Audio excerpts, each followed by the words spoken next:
I know what we're covering. Back-to-back grifter dumb fucks, all right? That's what we're doing today. Are you guys excited? I know you love this content. Back-to-back grifter dumb fucks. Here we got Geeks and Gamers. The Mandalorian proves that SJWs will never be satisfied. Yeah, we're going into it. I guess I'll preface this by saying The Mandalorian is a Disney Plus, or whatever it's called, spin-off show from Star Wars, and I think I know what he's going to talk about here. I think I know what he's going to talk about here. I think it's going to be about Anita Sarkeesian's tweet about the boob armor. Is this spoilers for the new season? I don't think so, Vecdan. All right, let's watch. I was wrong. I was 100% wrong.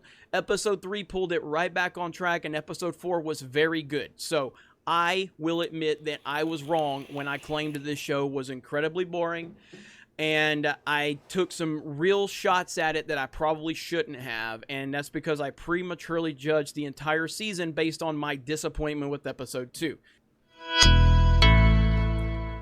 What's up, Geeks and Gamers? It's Jeremy coming to you with another video, and today we're talking about The Mandalorian because The Mandalorian is doing a lot of interesting things right now within the Star Wars universe and then beyond the Star Wars universe in terms of the fandom and what it's exposing within the fandom. So let's talk. God, the Star Wars fandom is so toxic, dude.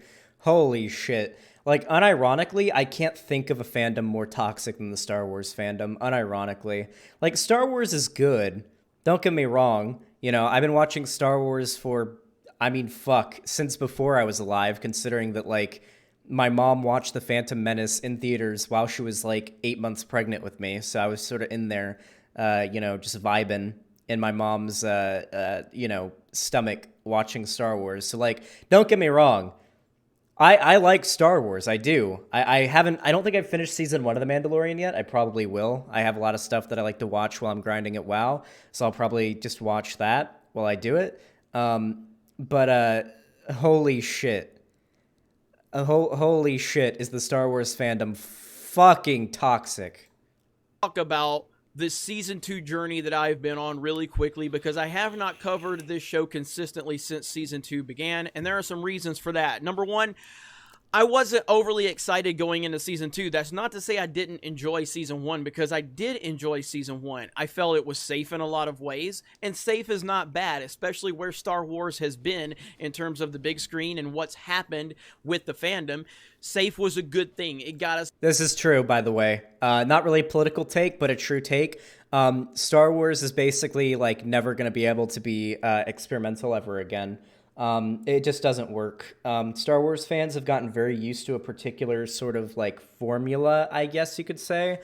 Doing anything new is basically like just not going to work out. Like you have to stay within a certain theme now when it comes to Star Wars. Like there's a reason why the sequel trilogy tried to they brought back the Empire and they brought back the Emperor, and why The Mandalorian takes place just after the original trilogy, because they have to stick with a basic sort of theme, aesthetic, and formula.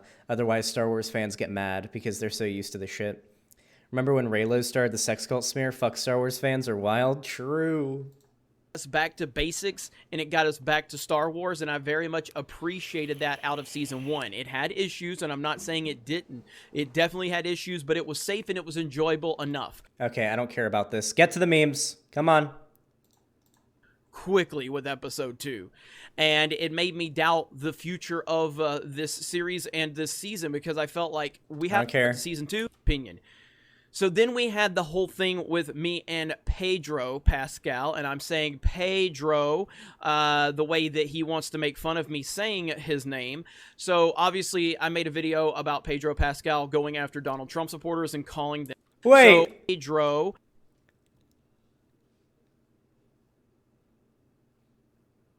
What? Oh my God, what a snowflake. Holy shit. He played, what was his name in Rogue One, right? Pedro Pascal. He played, what was his name in, Pedro Pascal? Who did he play in Rogue One? Rogue One was actually pretty good. I actually liked Rogue One. Okay, that one scene at the end with Darth Vader was the reason Rogue One was good. Could I show that scene on stream right now without? Could I play that? Could I play that scene right now without getting fucked by YouTube? Do you think? What if I play it with no sound? He was Oberyn Martell in Game of Thrones. Oh, he's the Mandalorian. I thought he was in Rogue One. I can't remember. Wait, he played Oberyn in Game of Thrones too. No, fuck it. This dude's a fucking badass. Wait, you're telling me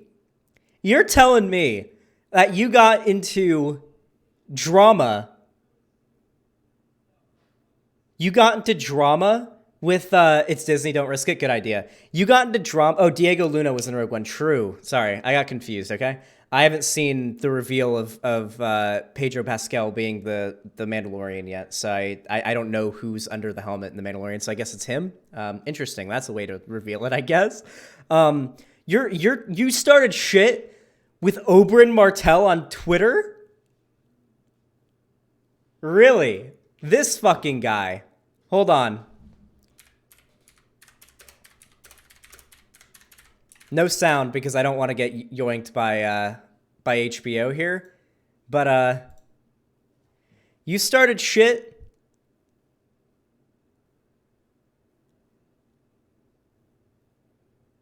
I feel like he would have won the fight against those the masked dudes.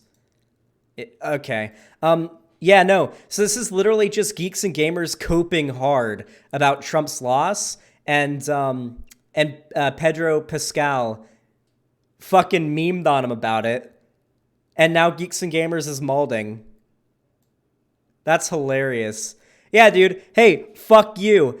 I'm sorry, but popular media is never going to, not the actors and not the people in popular media are going to agree with your dumb fuck reactionary bullshit, Geeks and Gamers. It's not how it's going to go. The way that he wants to make fun of me saying his name. So obviously I made a video about Pedro Pascal going after Donald Trump supporters and calling them, Yahtzees and racist and all these other things. Yahtzees. Oh my God. These people are pathetic. The quartering won't even say the word alcohol and now they won't even say the word Nazi. Listen, I put the word Nazi in my fucking titles. Okay? I don't give a shit, all right? I'm not going to change, the point of my video because I might get a yellow dollar sign, okay? I'm not going to do that shit. What are you talking about? I don't need, listen, I need money to live and everything. It would be nice if I could, not get the yellow dollar sign for putting the word Nazi in my title when making a video criticizing a Nazi, but I'm not going to leave it out of my title because I want to make more money. Have some fucking principles, dude. Things, the meme that he posted that he eventually deleted.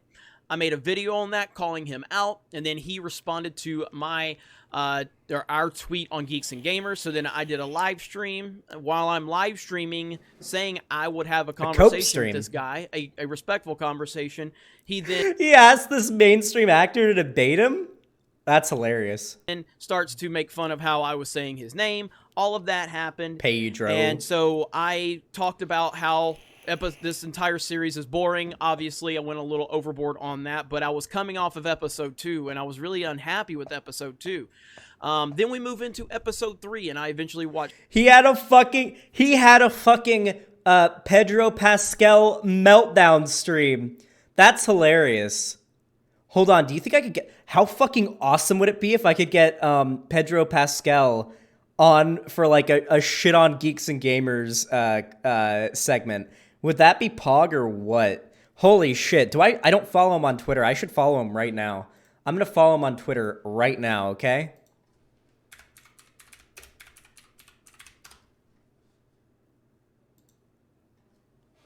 I'm going to follow him right now. There we go. What a legend, dude. Even has pronouns in the name, okay? What a legend.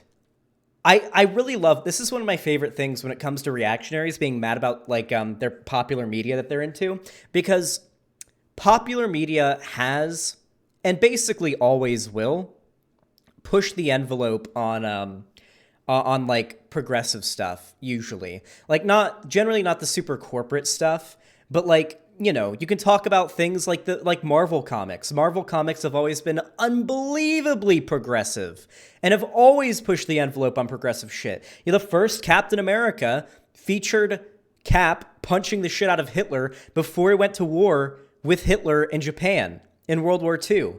Back then, like Captain America, the comic, cover got extremely criticized because Hitler's ideology, fascism and Nazism, was really popular in America back during the 1930s and 1940s. And it wasn't until Japan bombed Pearl Harbor that we got involved. We weren't going to get involved unless that happened. Because Nazism and fascism was very, very popular back then. Miles Morales, a black Hispanic character, being as prevalent as he was. They've Spider-Gwen, yeah, they like Marvel Comics and popular media has pushed the envelope a lot when it came to things like this. Yeah, absolutely. Yeah.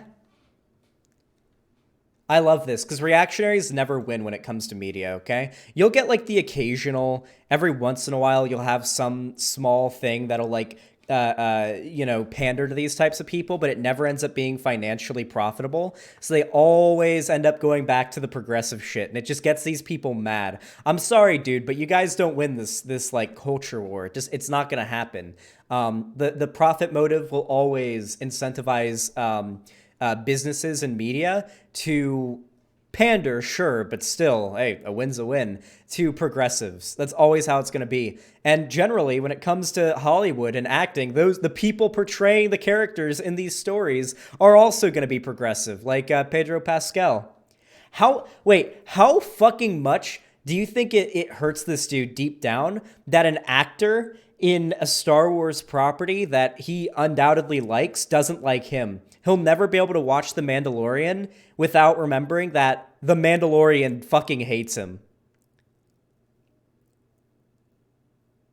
Isn't that funny? I want you guys to think about how that feels for him.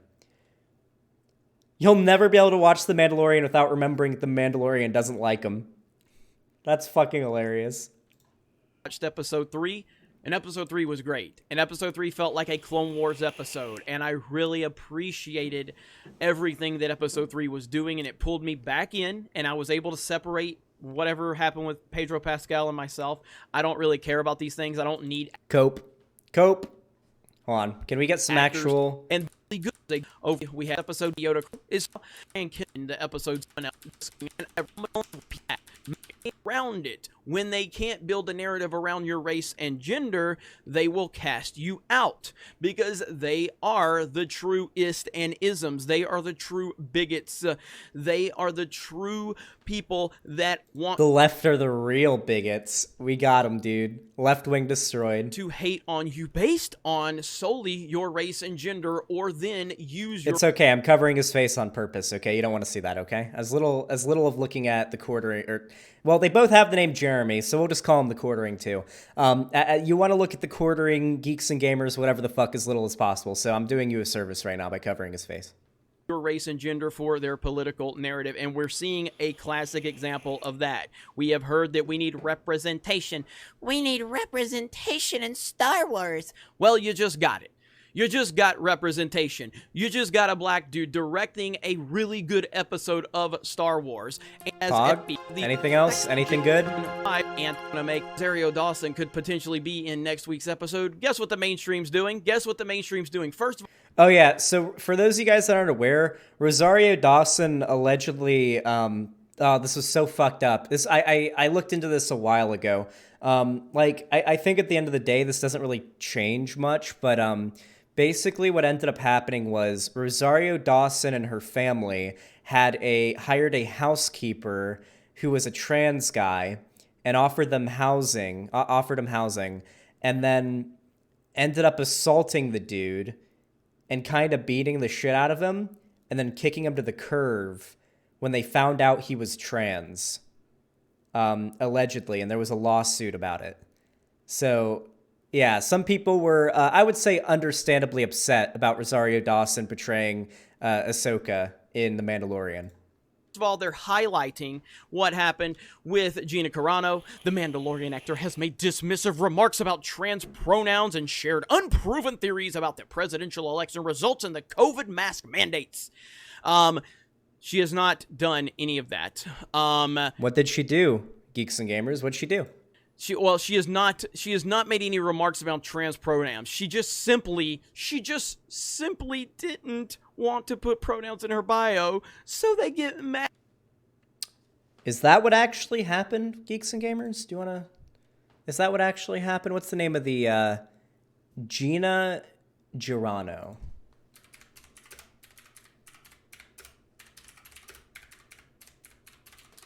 Let's see.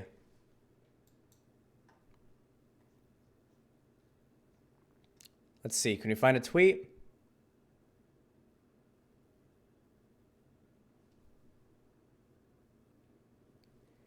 They're mad because I won't put pronouns in my bio to show my support for trans lives. After months of harassing me in every way, I decided to put 3 very controversial words in my bio. Beep, boop, beep, bop, boop. I'm not against trans lives at all. They need to find less abusive representation. Okay. Yeah, no, that's a I wouldn't say this is overtly transphobic, but it definitely kind of reminds me of like the J.K. Rowling shit. Also, attack helicopter-esque joke here with the beep boop or beep boop bop or beep bop boop thing. You know, like basically the helicopter joke, like, oh, if you can identify as anything or as a man or a woman, then you can identify as, I guess, a robot, I guess. At her, then she trolls them. She's also posted memes. She's posted memes about election results and masks, but memes are not. Okay, what'd she tweet about that too? Gina Girano, election, masks, or Carano, sorry.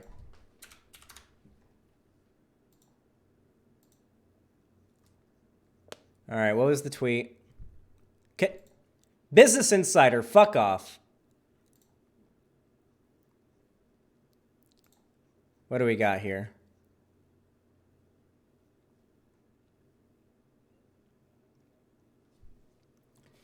In a world where everyone wears a mask, it's a privilege to see a soul. Democratic government leaders now recommends we all wear blindfolds along with masks so we can't see what's really going on. Yeah, no, this is just actual conspiracy theory shit. No, she's actually posting conspiracy theory shit. Like, unironically.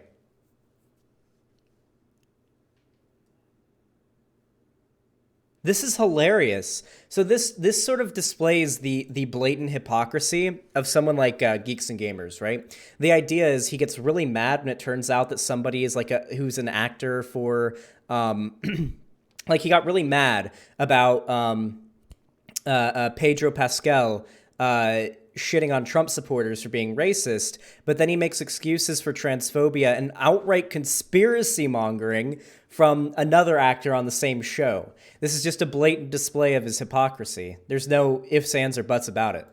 Not allowed. Also, look what else. Look what else they're doing.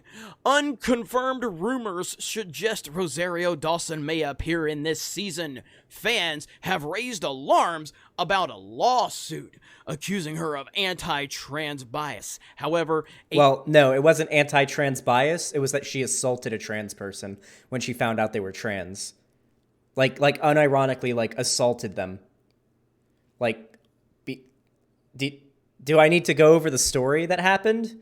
Holy shit, this guy is dishonest. Rosario Dawson, trans assault.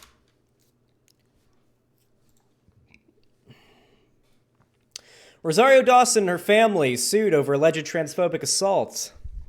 A transgender man alleges that our actor Rosario Dawson and her family subjected him to transphobic harassment and violent abuse, according to a suit filed in Los Angeles court. Dawson, 40, is the girlfriend of Democratic presidential candidate Senator Cory Booker of New Jersey. The suit filed Friday alleges that Dawson and 3 members of her family violated Derek Finley's civil rights by discriminating against him for his transgender status. The suit seeks damages for that, as well as battery, assault, emotional distress, and several other allegations.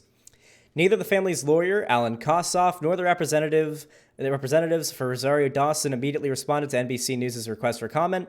According to the suit, Finley, 55, moved from Beacon, New York to Los Angeles in December 2017 to work as a handyman for the Dawson family and renovate and remodel Rosario's personal residence, which promised him consistent work. He later moved into a North Hollywood home rented by the family and soon after came out to them as transgender, telling the family that he would be known as Derek and use he/him pronouns. Immediately after Finley came out as transgender, the family misgendered him multiple times each day with deliberate indifference as to the appropriate way to address Mr. Finley.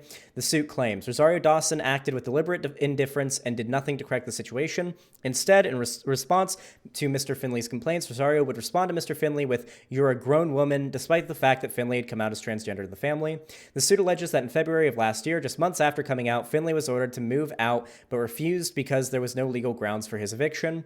On April 28, 2018, Finley alleges that the family worked together to assault him.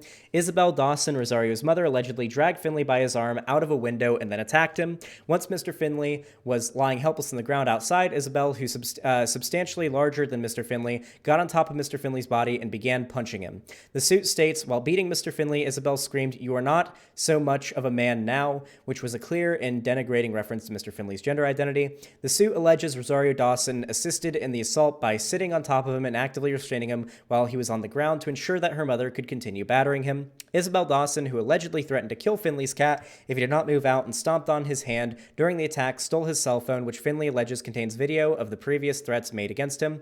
A day after the alleged attack, Finley was granted a temporary restraining order against Isabel Dawson, according to the suit. So yeah, I feel like this might be grounds for some fans to maybe be a little bit upset about this actor being cast as a beloved character like Ahsoka. You know, because I don't feel like Ahsoka would assault a trans dude, whether it's alleged or, you know, it is alleged, it hasn't been proven, but I mean, fuck, he got granted a restraining order and has claimed that there is video evidence on his phone. So when you realize that, like, lying in court about that is a serious fucking thing, all right?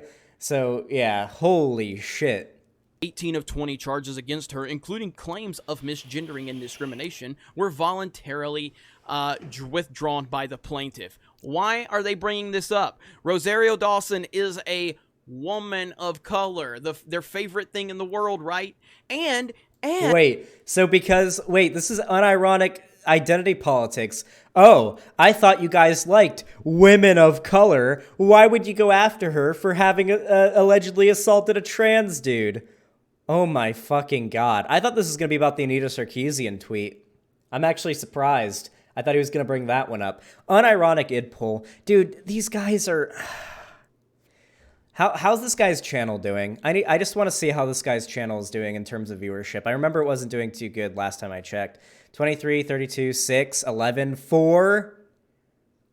Ooh, with 280k subs. He's pulling my viewership with 280k subs, unless when he makes a 10 billionth video on Brie Larson. Nintendo proves how much people hate Brie Larson. Literally, we're getting Brie Larson videos from this guy in 2020, in almost November 2020. Oh my god.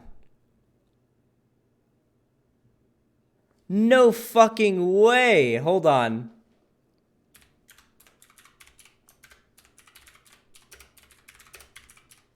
Hold on, I feel like we need to do the count again. What are we at now?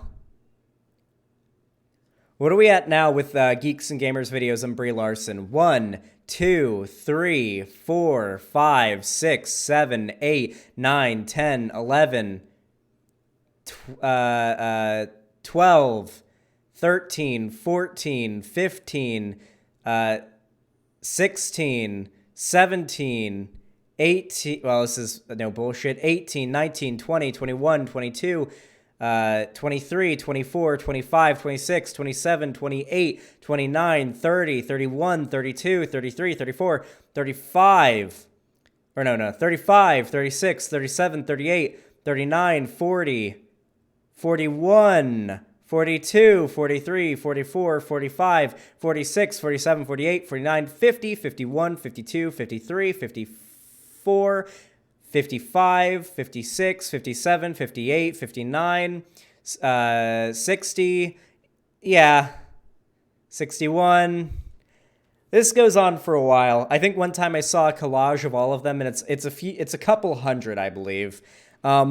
Yeah, this guy's a fucking simp cell. This is simp selling, by the way. This is unironic simp selling. Simp selling is when you are both an incel, so you hate women, but you're also a simp because you want to fuck them.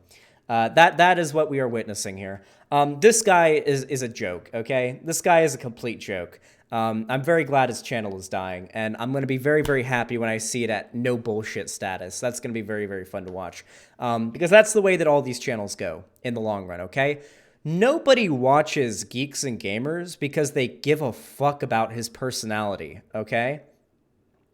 Do you really, like, even fans of Geeks and Gamers that watch his videos frequently and are sub to him, none of them care about him. That's why when he makes a video reviewing the Black Ops Cold War campaign, it gets 4.4 thousand views. Or when he makes a video about Cyberpunk, like a review, it only gets 6,000 views. But when he makes a video on Brie Larson, it gets 81,000. The reason for that is because they're there for, like, the drama and the anti-SJW shit. They're there to have their, they're there to have their like, biases confirmed and validated by somebody else. They don't go there to learn anything new. They don't go there to learn any new arguments. They're just there to hear the 158th video shitting on the actress that they don't like for some fucking dumb reason. That's all they go there for. No, none of them give a shit about him. So eventually, when it becomes unpopular to shit on Brie Larson or becomes unpopular to shit on SJWs, then these people's channels die. Let's look at No Bullshit. We haven't looked at No BS in a while. How's No BS doing? Oh, you hate to fucking see it. 624,000 subs. Look at that. Tell me about a dead channel. You guys want to compare that to my most recent videos? Let's compare that to my most recent videos. 23,000, 18,000, 8.1 thousand, 19,000, 14,000. With 56,000 subs compared to 624,000 subs, I'm doing better than him. Holy shit. This is the fate that awaits all these people. The Quartering, Geeks and Gamers, all these people. This is all it's all going to be a repeat of this shit, okay? That's all, it's all a repeat of this. This is all that's going to happen. Because no one's a fan of the Quartering. No one's a fan of Geeks and Gamers. No one's a fan of No Bullshit. They're a fan of the topics they talk about. And so when they talk about topics unrelated to that, they get piss poor viewership. And eventually their channels die. It's just, remember that, okay? It's hilarious. Anyway, thank you all so much for watching. I really do appreciate it. It's been fantastic having you all here today. Make sure to leave a like if you want to see more, if you like this video. Subscribe if you want to see more from me. Ring the bell icon so you actually get notified. Join my fan Discord from the link in the description. Really cool place. Follow me on Twitter also. Very awesome. Love that a lot. Also, if you have any money sitting around you don't need for anything else and you don't know what to do with it, you can always support me. It's always appreciated. You can sub to me on Patreon, or you can become a member on the channel, or donate or sub on the website, xanderhall.com/live. Always appreciated. And yeah, thank you for watching this video, and I'll see you next one. Thank you.